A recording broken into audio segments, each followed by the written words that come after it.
Welcome to Shoot the Shit, episode two. What episode is it?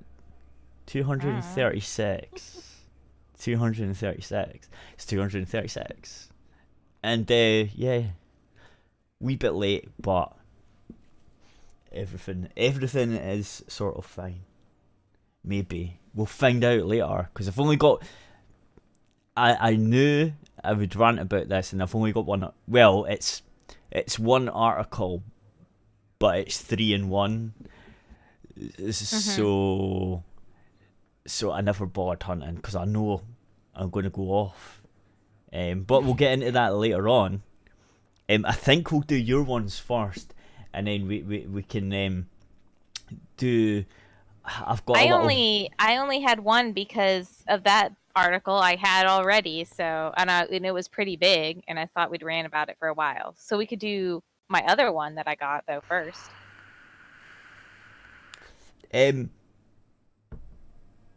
Yeah. Okay.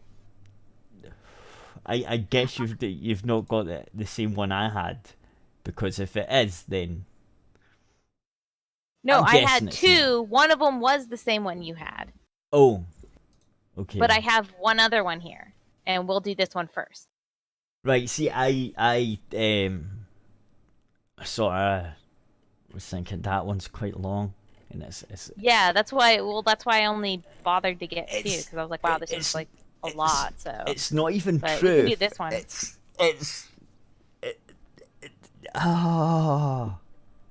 Right. But before we go off YouTube, I'll do. See, my plan was we'll do the YouTube portion, and then we'll go into that one. And my plan was to leave it off with this nice little 7-minute video that I found, and we'd play that, and then go into that article when we go into the radio bit. So that's what I was thinking. Because I think that's the best way to do it. Yeah. Yeah, we'll do that one first. Okay. Okay, yeah, okay. So, the Hong Kong thing. Yeah, we can rant about this a wee bit, I suppose. Yeah. Because they've brought Pepe back. Did you see that they're using Pepe the Frog? Yeah. It's brilliant. What annoyed me was. Pepe... Oh, go ahead.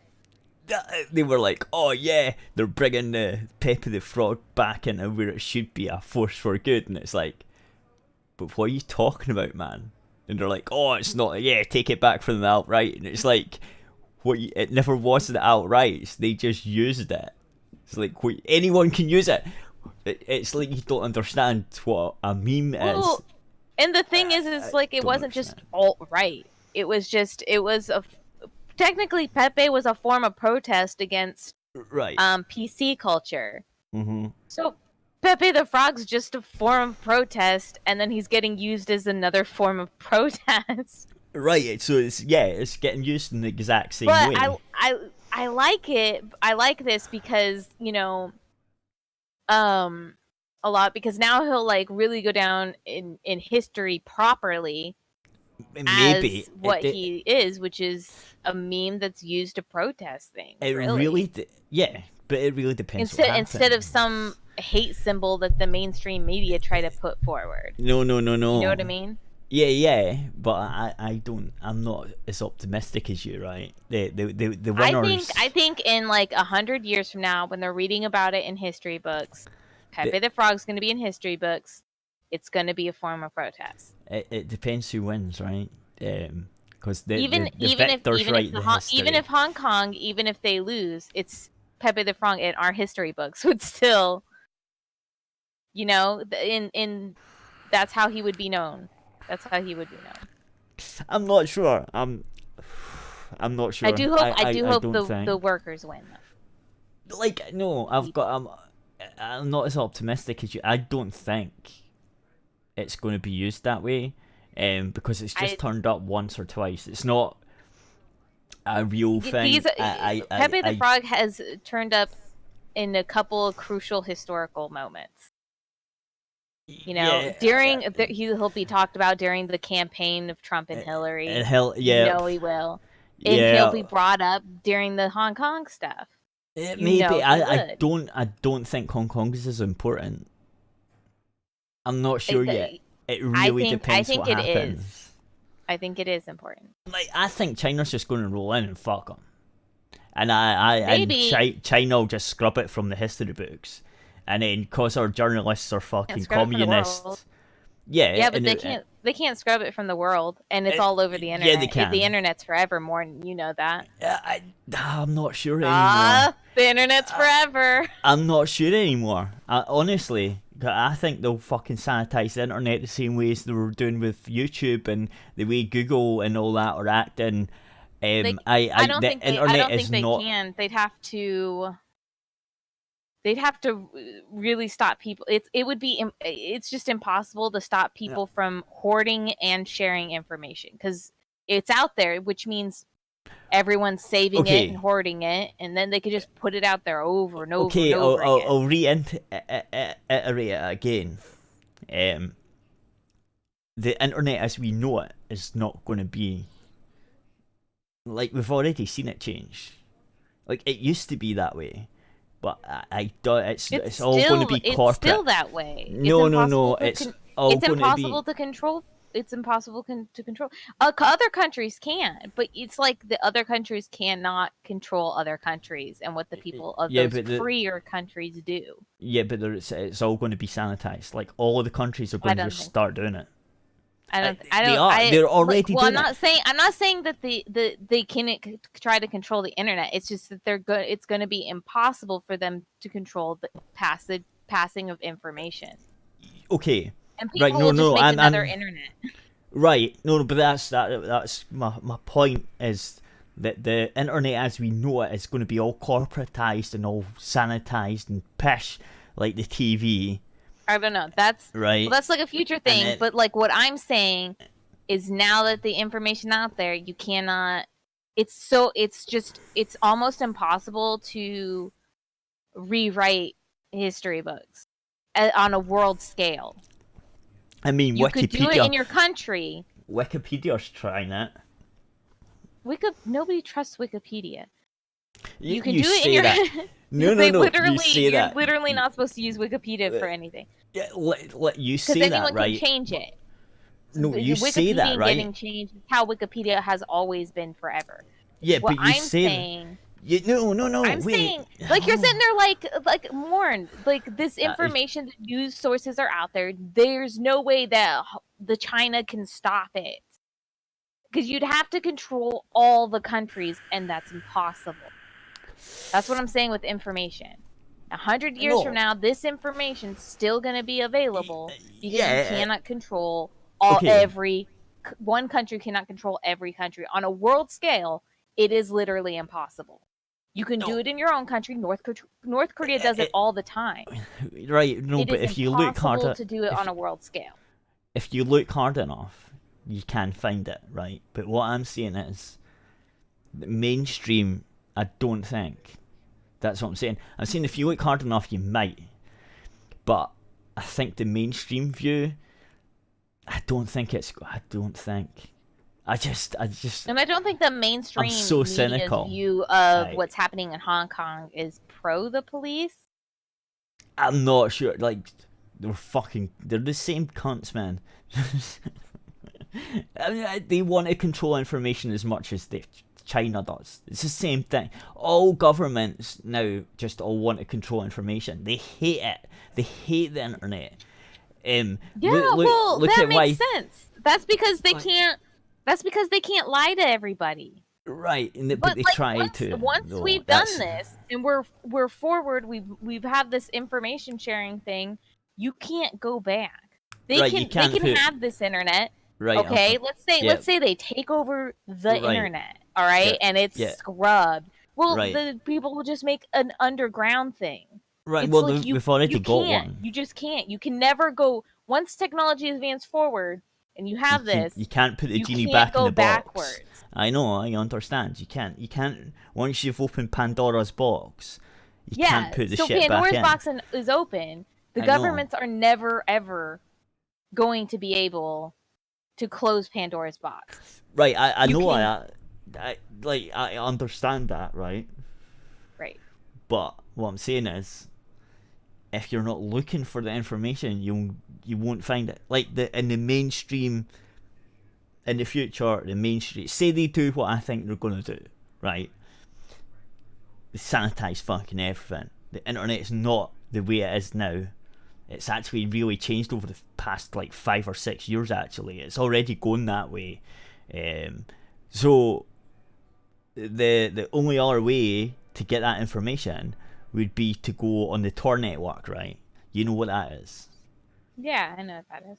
Right. So that's your alternative, right? So, but if you're not, like, my dad wouldn't know what the fuck that was, right? So he wouldn't know. Yeah, but that's any the of older that. generation before this time. Right. You get more. Every generation is more technologically savvy than the last. Right. Because of this stuff. Well, you've got a daughter. Does she know what the Tor network is? Well, no, she's like 11. There you go. That she will know. Maybe. She knows more. Maybe she already does stuff than I knew at her age because. Well, yeah, she was brought up with the internet. Available. She's got more things. No, the internet wasn't even the internet wasn't even a thing when I was her age. So, yeah. Like, yeah. Well, every generation is more technologically savvy than the last. Well, that's because I wasn't. I wouldn't use your dad as a good comparison. No, right, fair enough. But the internet wasn't a thing when I was her age. Well, it might have started. I think it was at its very start. You had like the dial-up modems that made weird noises. I had dial-up too when I was real little. I don't know if we still had dial-up when I was like 11 or 12. I can't remember. Right, no, but I know, like, I do remember dial-up in that dial-up tone, and then people would have to. Now you're making me feel. Yeah, now you're making me feel really old. I can't be. I'm at 10 years older than you. How old are you? It can't be. 36. How old are you? You're 36? Yep. Yeah, see, I'm like, God, I'm like 31 or something. Yeah, no, you must have had it. I said I said I had it when I was really little, but I don't know if we still had it in our house when I was like 11 or 12. You must have. Because, no, it was starting to go out or something at some point. No, you mustn't. No, dial-up was like in the early, late 90s. Dial-up was still a thing in the 2000s. What are you talking about? Yeah, but it's not like I had dial-up in the 2000s. You know what I mean? It was kind of on its way out. People were doing different things. I did. What are you talking about?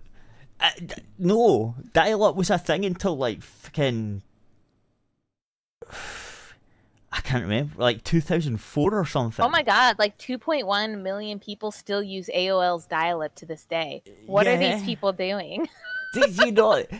Where do you live? Wait, like, what the fuck? No, we had dial-up until like at least 2004. Like, I don't understand. We didn't have. Okay, so it's saying dial-up in the early 2000s when half the internet users stopped using dial-up. So about in the early 2000s, it was half and half. So yeah. Okay, so how old was I in? That's you guys.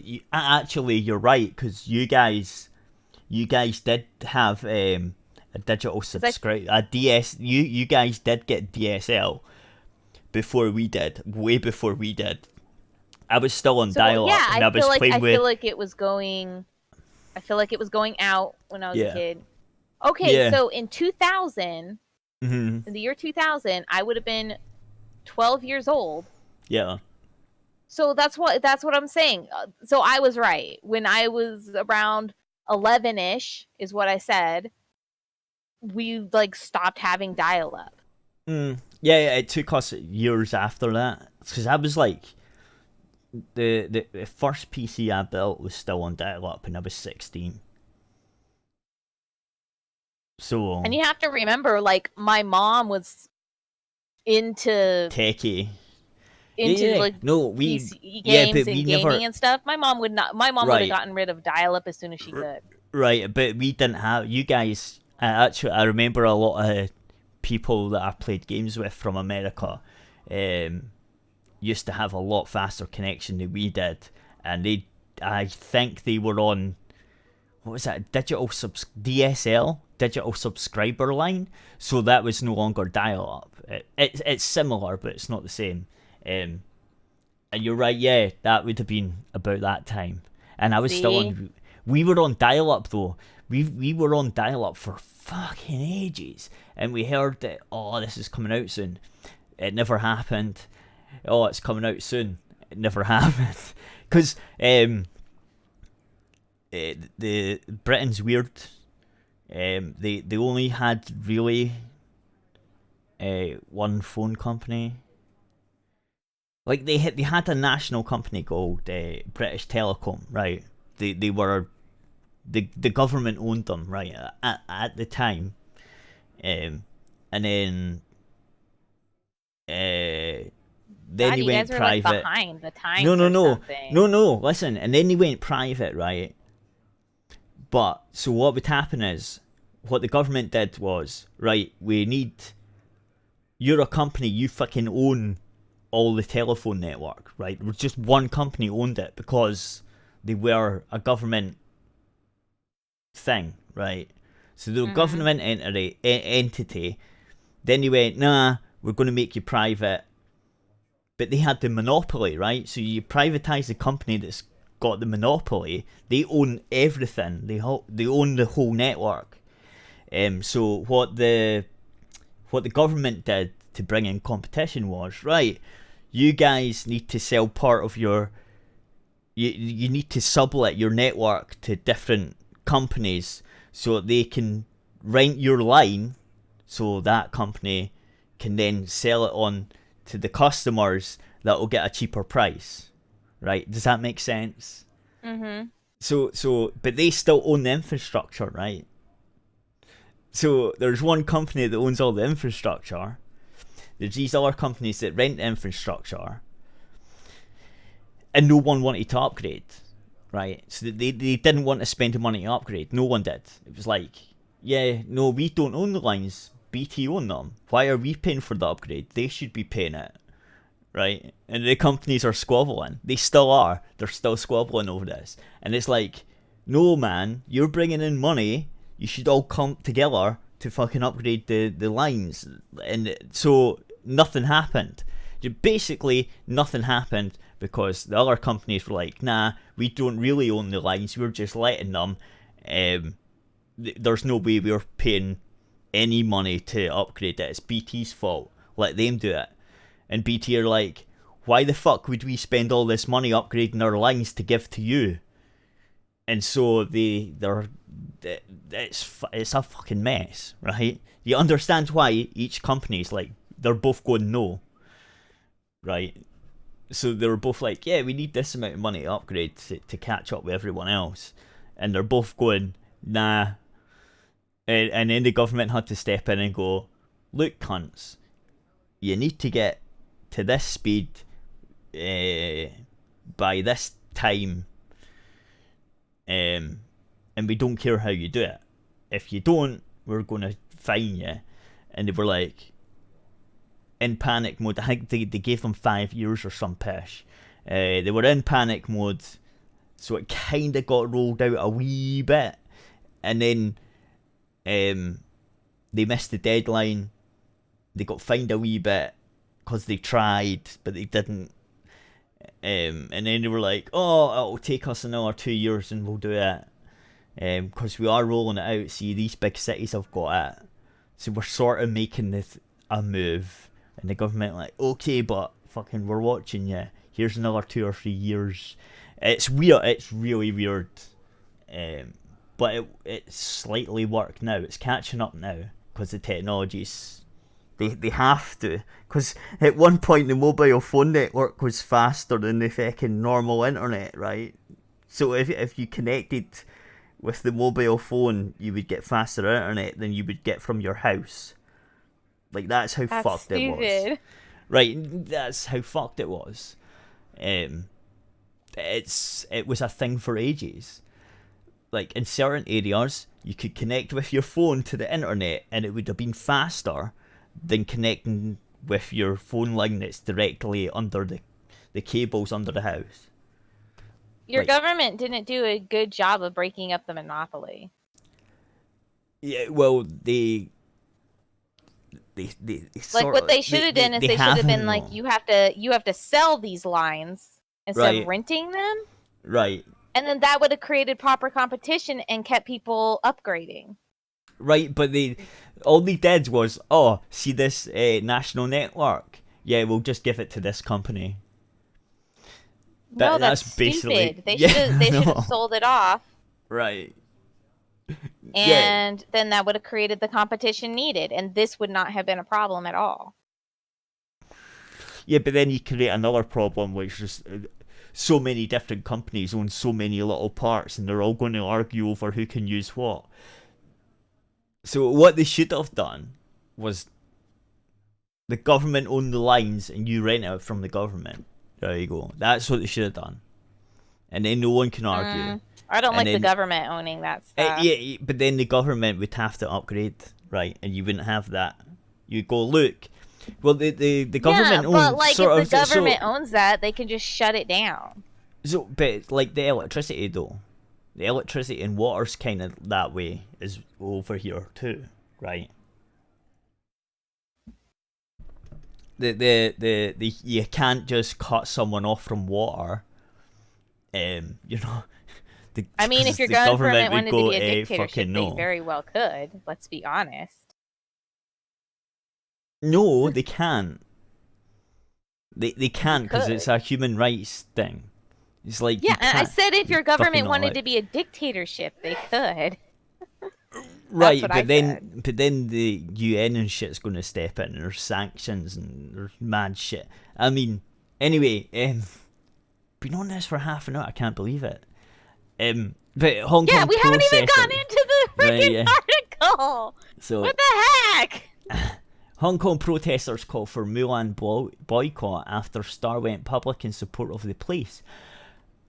Who?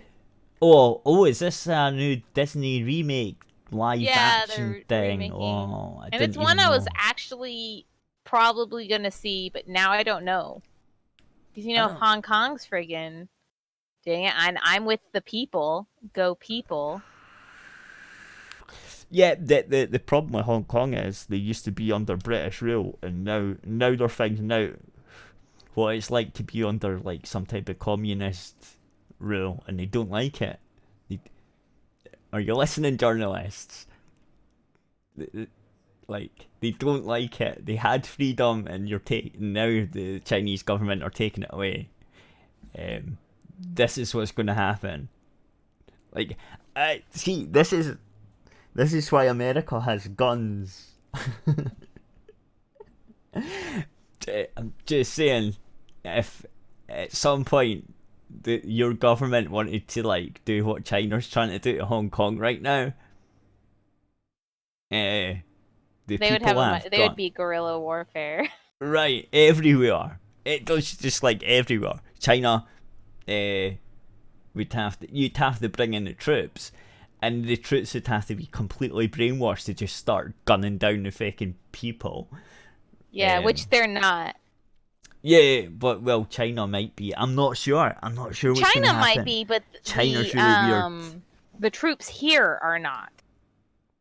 Does that make sense? Part of our oath is upholding the. You take an oath or whatever, Right, I know. I would say it's similar here. I don't think. Even though we don't have guns, I don't think that the government could just go, right, we're making a clampdown, we're sending in the troops to fuck you up. I don't think the troops would be up for doing that shit. I'm not sure. Maybe some of them would. Well, obviously some of them would, but some of them might be here, but I don't think it just would not go over well. Yeah, a lot of them would go. Nah, fuck this. Like, how about I don't shoot this innocent person with his hands up, or whatever. Yeah, you gotta have more brainwashing that takes longer. Mm. Anyway, yeah, so this is your article. I'll let you speak a wee bit about it. Yeah, so Hong Kong protesters calls for Milan boycott after Star went public in support of police. So it says, Louis Yifi, I don't know, sorry if I butchered the name, it's a Chinese name. The Chinese-born actress starring in Disney's upcoming live-action Milan remake waded into the Hong Kong protest controversy on Thursday by expressing support for the city's police, who anti-government demonstrators accuse of using excessive force to quell unrest. I support the Hong Kong police. You can all attack me now. What a shame for Hong Kong. She posted on Weibo, a Twitter-like Chinese social media platform. Immediately, people began posting hashtag boycott Milan on Twitter, which is banned in China. Hours later, the hashtag was trending in Hong Kong and the United States. Oh man, and the United States, with 37,700 tweets posting at the time of writing. Twitter users accused the actress of supporting police brutality and calling out the fact that she's an American citizen. Who is a nationalized American citizen? It must be nice. Meanwhile, she pisses on people fighting for democracy, one person tweeted. Wow. Yeah, I mean, I mean, you haven't. It's just exactly what I said, right? Hong Kong used to be part of the British rule thing, and they kind of had democracy, and then we had to. What was it? 1999. That was when. Okay, so there was a some type of thing. We went to China. We're like, we want Hong Kong or some pish. Something happened in the British Empire, and we were like, can we have? We'll have Hong Kong. We'll do it, and we'll just leave you alone, or whatever happened. And it said on the thing that they signed, you can lease Hong Kong. You can have Hong Kong until 1999, and then you have to hand it back. Right, so that was the thing that they signed. It's the thing that China signed. So as soon as it comes to 1999, Hong Kong has all the capitalism and democracy and capitalism, where China didn't. And then we had to hand it back. So we went, okay, we have to hand it back. We know China, just can you keep Hong Kong the way it is because it's doing pretty good? And China sort of went, okay then. And then, and now, like 20 years later, they're like, yeah, fuck that. We're sort of capitalist, but not really. And that's how China is. China is like communist, but it's also fucking capitalist because they've seen the amount of money they could make. So they're kind of both. They're a mix of both. They're like really we like money. They're a terrible mix of both. Right, they're like, we're making money, man, and you little shits will do the work that you're told to do, and we'll sell cheap shit. And we'll make loads of shit, but you can't complain about working. So the workers' rights are like not really there, and you've got a capitalist thing without the workers' rights thing, and it's really fucking bad. Mhm. But it's really good for us. Capitalism is great, but it's got to have. It's you got to stop monopolies from happening, and you have to have workers' rights. Yeah, China's just like, fuck that, man. They don't even give a shit about copyright. It's like everything in China's just like, they don't give a fuck. They're like, hey, you little shits, you can't even get a plane. If you talk about us bad, we're taking away your passport. It's like, what the fuck? So now that the China's trying to do that to Hong Kong, Hong Kong's like, fuck no, we've had a taste of the way it should work, and we don't like this. So. Yeah. No, I'm in support. I'm in support of the people. Oh, definitely. I would be. I'm an American. Well, see, now that's so weird that I've seen did you see them singing the American national anthem? Yes, I did. Yeah, it's so like, cute. It's like they're like, freedom, motherfuckers. Yeah, it's so adorable. I love them. I love you. I love you, Hong Kong. I love the people. That sounds like you're talking to kids. I'm just saying, I that's know. a bit. They're That's like, a bit. well, you know, if they're my like little babies. they're trying to get their freedom, they're like younger us. It's like so little- demoralizing. What you doing? What Huh? you doing? That'd be so. If someone said that, oh, you're so cute, you're wanting freedom, it gives you a wee pat on the head, I'd be like, you're No, I'm such not a trying cunt. to demoralize them. I do find it really adorable because they like. know. I find lots of things adorable though. Look, I know what you're trying to say. I'm just saying. Yeah, you know what I'm trying to say, because like I really do. I believe in them. If they keep it up, don't let the police and government make you roll over, fight for your rights. And that's gonna be great. And that's gonna it's really gonna look good. It's really gonna help out future generations. Okay, I'm gonna have to look for this. You just reminded me of a brilliant quote. Right, give me a second. I need to find this. Okay. I'm gonna continue to read while you're looking. Yeah. Okay. On the flip side, she also received plenty of praise on Weibo, the dominant platform in China. Nearly all the comments on her post echoed support for Hong Kong police in Beijing. Believe in the government, believe in the Chinese central government, believe in the country, or a comment wrote. The protests, which began on June as largely peaceful mass demonstrations against now suspended extradition bill, have morphed into something much darker and more violent, with frequent clashes between protesters and police. Liu isn't the only Chinese celebrity who has weighed in. Jackie Chan, martial arts film icon and native Hong Konger, called for peace on Thursday in an interview with Chinese broadcaster CCTV. He too was blasted on Twitter for the nationalist tone of his message. At one point, he says in Mandarin, "I feel the pride of being a Chinese everywhere. The 5-star red flag is respected everywhere. Our public figures, actors and singers like Tony Ling, Ka Fai, and Daniel Chan have spoken out against protester violence and vandalism." I am against vandalism, I should say. I am. There's some of them.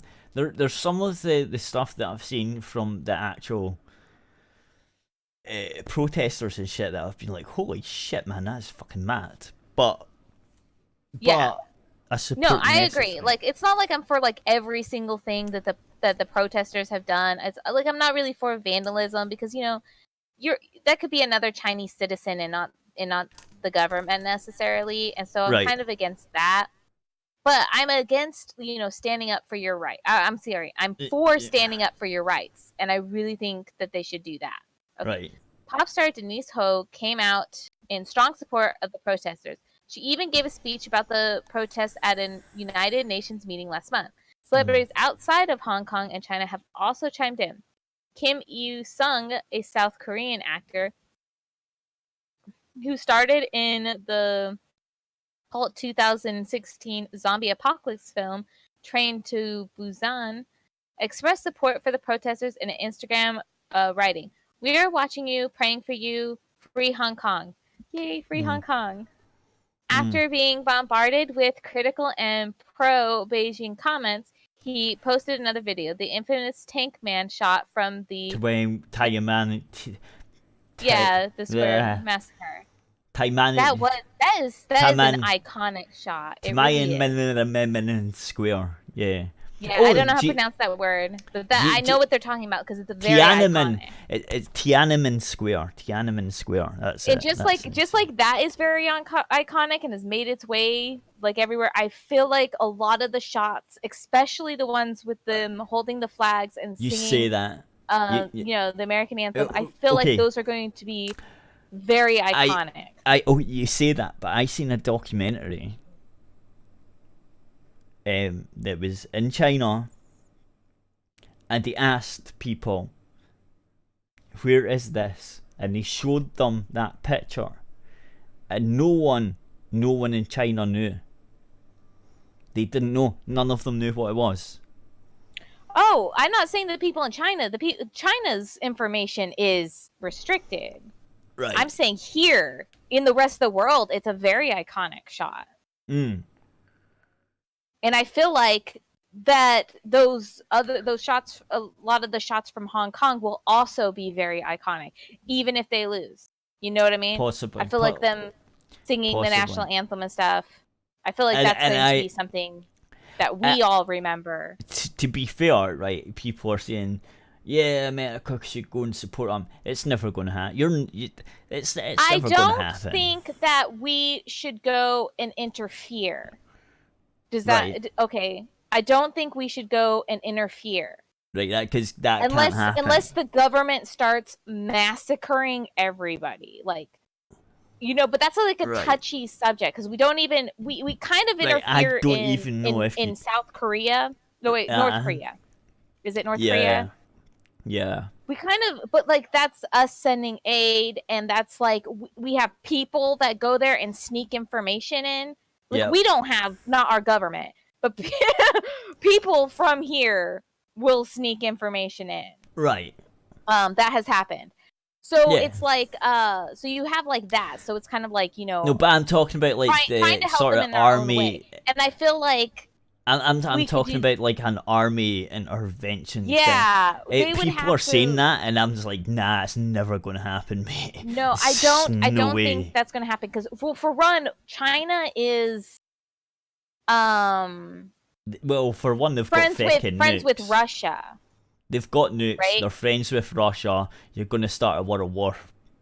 Basically. Yeah, so you don't want to do anything to start a world war, and so I think like it would cause more of a problem for us to go in and interfere like that, unless I don't know, something catastrophic super happened, which I don't think it won't. But... No, even if it did, are you going to start a World War III over it? No. It depends on what I don't know what could happen. To me, in my mind, things that like. Some things that would, like, the protesters being squished or whatever, I don't think we'd interfere. I feel like it'd have to be something super major for us to be like, whoa. And the rest of the world would be like, whoa. It'd be more than just us. Anyways. So it's like, we can root for them. We could send food to Hong Kong for, like, people. That's humanitarian stuff, though. Right. That's what I'm saying. That's the kind of stuff that we do. Yeah, but that's what the United Nations would do. Like, so that's something that you would do without escalating it to a war. But so without escalating it. Yeah, you can help them without. Yeah, you can help without escalating it. So I feel like that's the direction to go in. So just not to try to escalate anything at all. And I feel like it is. For countries, I feel like for the most part, it is your responsibility to stand up and fight for your country and fight for your freedom and understand that people cannot escalate a situation with how the world is now. Right, but what if you can't? What if you're doing that, right? Mm-hmm. But then your government just rolls in and goes, fuck you, we're just going to kill you all. Fuck you. That's a possibility. It can go either way. It can. And throughout history, it's gone either way. I find China's got the might and the possibility to do it because there's not much the West can do to help them. There isn't much we could do to help them without going starting proper a war, and that would create a huge, huge problem. It's a So that's huge why mess. that's the main reason why I don't think we should interfere or could interfere, because of that. Like, it would just be, there's too many negatives for Right. everybody. Right.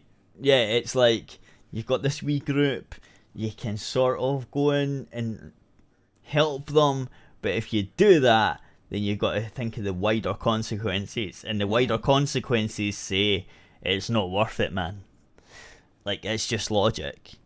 It's a shame. You need all of China to stand up, and then the government could be overthrown. Right, it's not going to happen. Oh, it could, or at least most Russia, of China. You don't need 100%, but you need most of China. It could happen, and it has happened in the past with things. It has. It's just that it takes a lot. Okay, name one place in history that's happened. There was, I can't remember what it was called or anything, but I kind of remember some stuff about it, and the people almost won.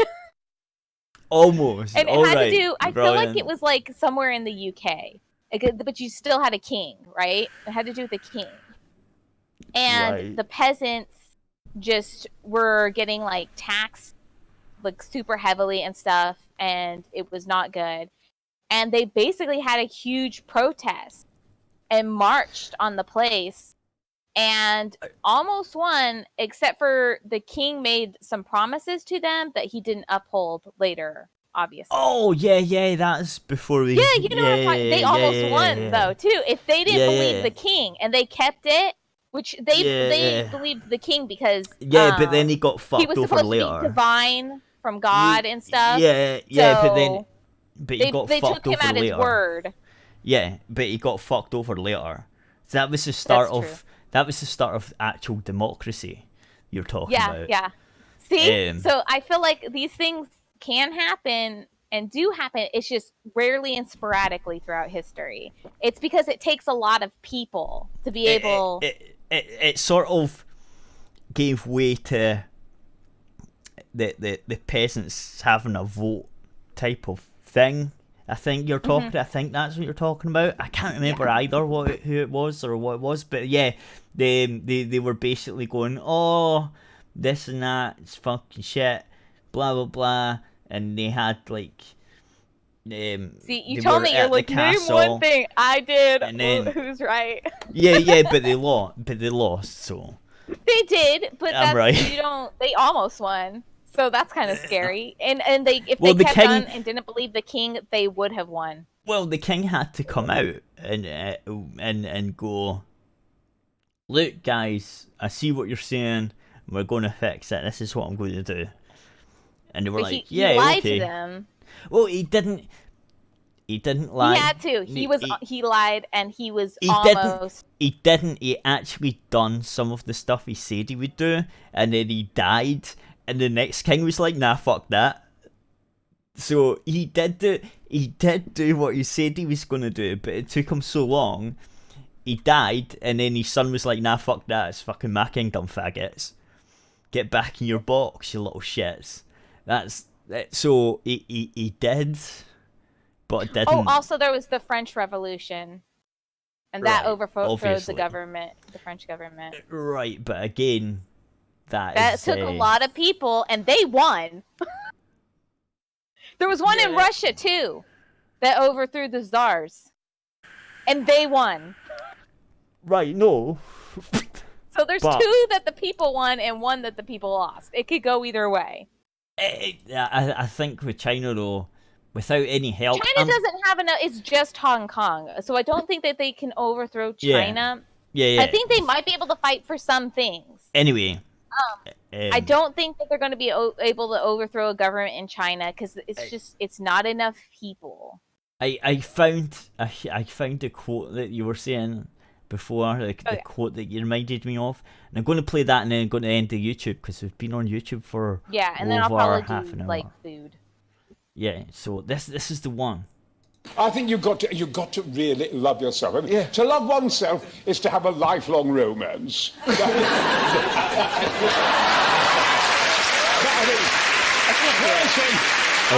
Okay, hang on. I don't know if you know. Hang on. I fucked up the sentence again. God damn it. Try that. I have There you now go. fully become a fully trained cosmonaut in Moscow. I've done 800 hours, centrifuge, MiG-20s, MiG-25s, and I'm now first reserve for the International Space Station, and I'll be going there next year to the International Space Station. I'm 76. I won't be restricted. You follow your dream? There's no one like you. We've all got something that no one else has got. Follow your dream and don't let the bastards grind you down. Yeah! That's what it's going to say. Yeah, the don't let the bastards grind you down. That's the quote I was thinking of. Don't let the bastards grind you down.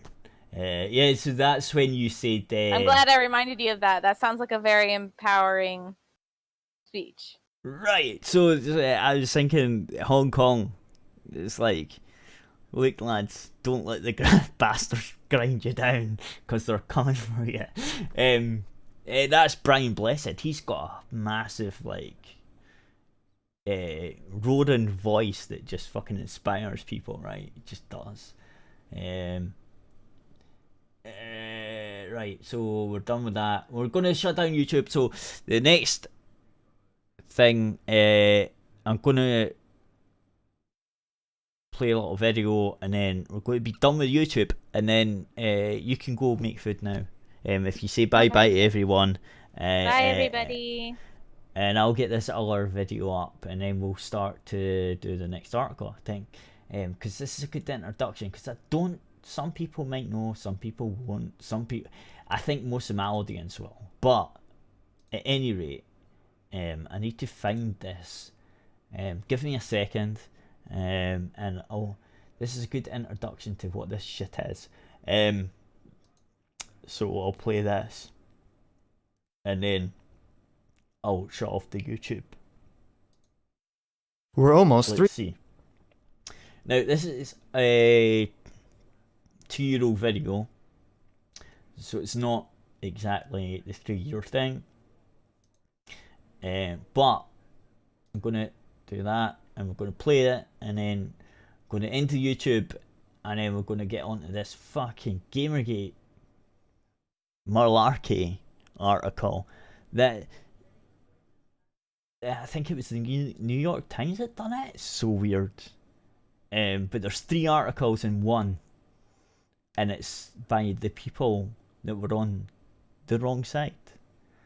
So anyway, this is a good video to say what Gamergate is.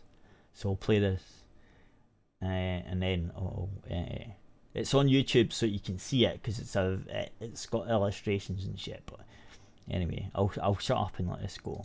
years away from the beginning of Gamergate, and yet it is still constantly misunderstood by the normies.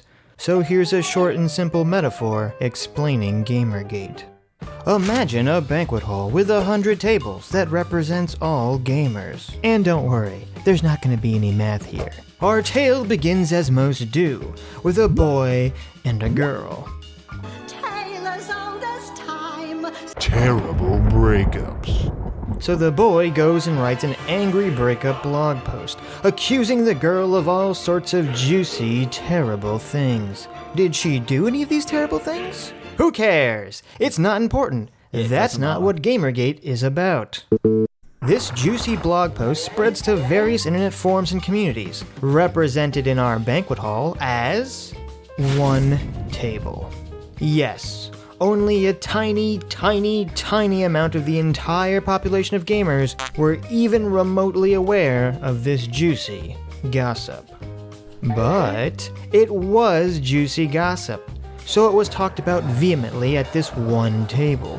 Harsh words were thrown, lots of, "Oh my god, did you hear what Becky did? What a slut." Totally. because this is the nature of juicy gossip. It has nothing to do with sex or gender or race or whatever. Juicy gossip is drama, and people love them some drama, but still, one table. However, it turns out the girl at the center of this drama was sitting at the next table over. And that was the table filled with indie game developers, game journalists, and people who run gaming websites. And it... Actually, I can tell you exactly what table that was. Okay, so the one table was 4chan. This other table was something awful. Just saying. just so happens that the girl was friends with many of these people. So the girl, not wanting to be the center of this new drama, complains to her table, and they nod and say, "Oh, that's so terrible and horrible. How can they do this to you?" Then they turn and stare angrily at the one table, discussing the drama. But there is a problem. The table with all the gaming journalists is a corner table against a wall, so they've lost sight of the entire room. Just like any journalists, they only spotlight. They only spotlight what they want to see, and they cancel out any information from any other side, because that's what they are. They're dickheads. They can see is this one table out of 100, and here they make the classic fuck up. They assume all the other tables are talking about the drama as well. We none of us were. Like, I didn't know anything about this. At that point, I didn't know anything about it at all. And you'll see what happens. This video is brilliant about exactly what happened. You'll see what happens in a minute. Pro tip, they weren't. And on top of that, there's always that one guy in every group that takes things too far. Yeah, the troll. Oh, of course. Of course it is.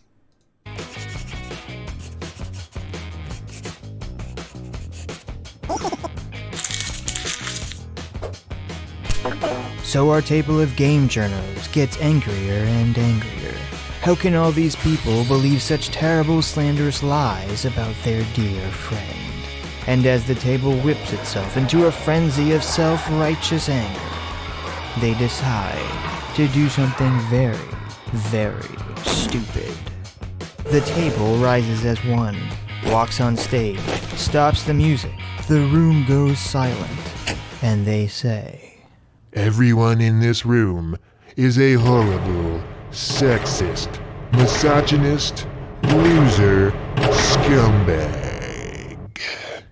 And that's when I went, fuck that, no, I was just playing games, what are you talking about, you weirdos? And that's when I got into Gamer Radio.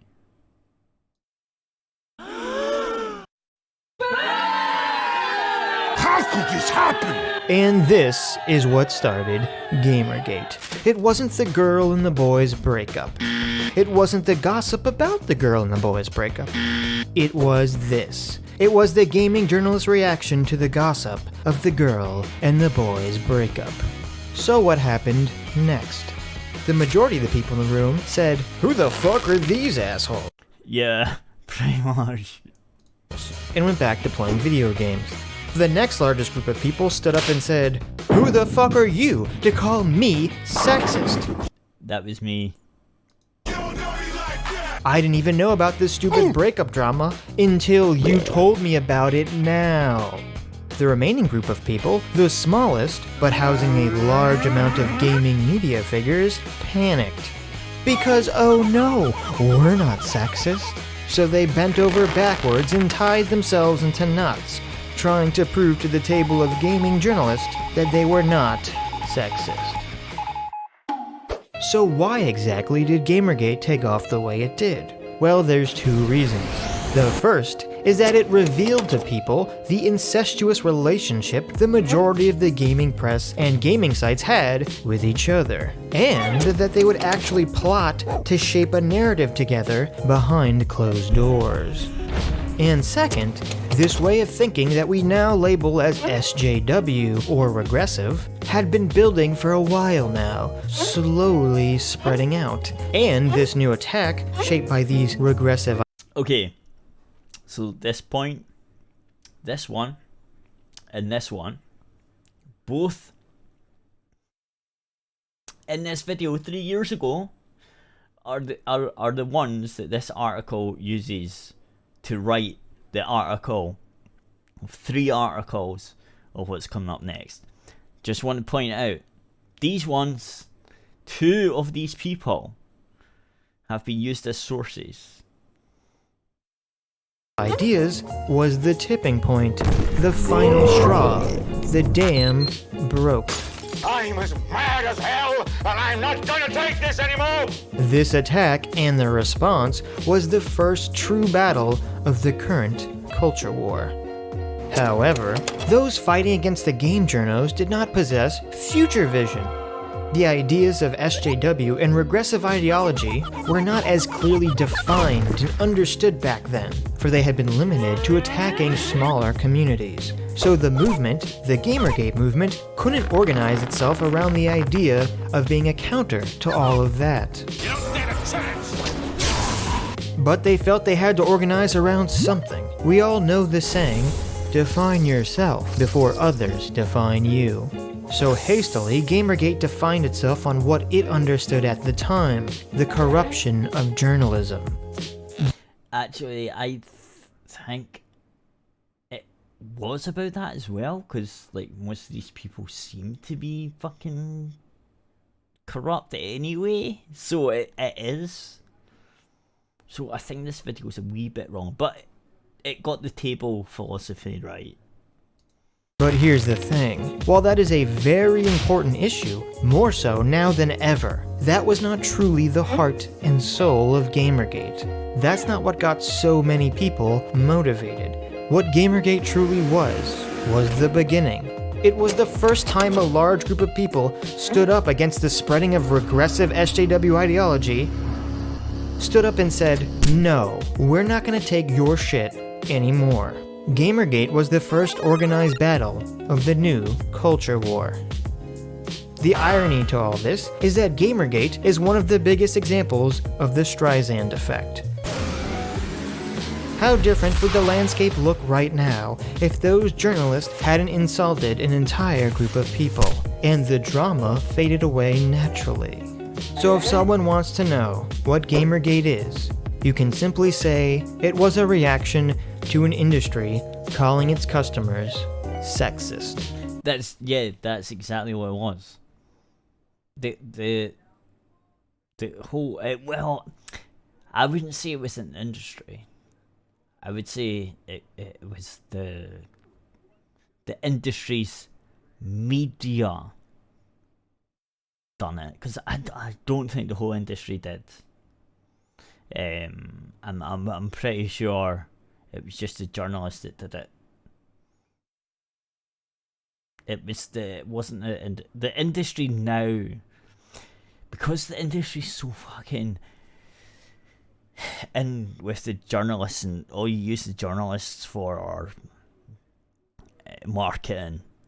That whatever the journalists say, that's what the industry has to say, right? Because you want them to show your shit, and for them to show your shit, you have to be on their side, or they won't. They'll blacklist you. So it's not the industry, although it turned into that. It's very similar. It's a weird thing, but yeah, it was sort of the reaction of calling your customer sexist. It's, well, I suppose the journalists have us as customers because we want to know what the latest games are and what to think of them, right? Because they get privileged to play them before we do. But they missed out one important fact. You're not relevant anymore, guys. YouTubers and Let's Players are more relevant than you. That's what you missed. You missed you missed the change, and you're fucking angry about it, and you hate it, and that's why you always bring up Gamergate. Gamergate this, Gamergate that. Shut up, you little shits. You got beat, and you're getting beat, and no one cares about you anymore because they found out from Gamergate that you're a bunch of liars. Anyway, that's we're done with the video, and I'll say goodbye to YouTube. For the rest of the show, we'll be getting at this Gamergate article. Go to aerithradio.co.uk.